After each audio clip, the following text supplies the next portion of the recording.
குழந்தை பிறக்கிறப்ப குறை பிரசவம், அதாவது எடை குறைவாக பிறக்கக்கூடிய குழந்தைகள் எது, இதை பற்றி இன்றைக்கி பார்க்க போகிறோம். ஒரு பெண் ஜாதகத்தில் 5ஆம் அதிபதியுடன் சந்திரன் சேர்ந்து 8ஆம் இடத்தில் இருந்தாலும், 5ஆம் அதிபதியுடன் சந்திரன் சேர்ந்து 12ஆம் இடத்தில் இருந்தாலும் இவங்களுக்கு 6 to 7 8வது மாதத்துக்குள்ளே டெலிவரி ஆயிடும். இந்த மேற்படி அமைப்பில் பிறக்கக்கூடிய குழந்தைங்க பூராமல் எடை மிக மிக குறைவாக இருக்கும். அடுத்தது, சனி ராகு இணைந்து நீர் ராசிகளாக இருந்து 8ஆம் இடம் அல்லது 9ஆம் இடத்தில் இருந்தாலும் குறை பிரசவம் ஏற்படும். அப்போ என்னன்னாக்கா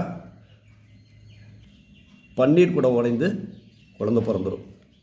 அடுத்தது, அனுஷ நட்சத்திரத்தில் சந்திரனோ லக்னமோ லக்ன அதிபதியோ இருந்தாலும் இவர்களுக்கு பிறக்கக்கூடிய குழந்தை, அதாவது ஒரு குழந்தை பிறக்குது அப்படின்னாக்கா அனுஷ நட்சத்திரத்தில் லக்னம் லக்னாதிபதி சந்திரன் இருந்தால் அந்த குழந்தை 11 மாதத்தில் பிறந்த குழந்தையாக நம்ம கணக்கில் எடுத்துக்கணும்.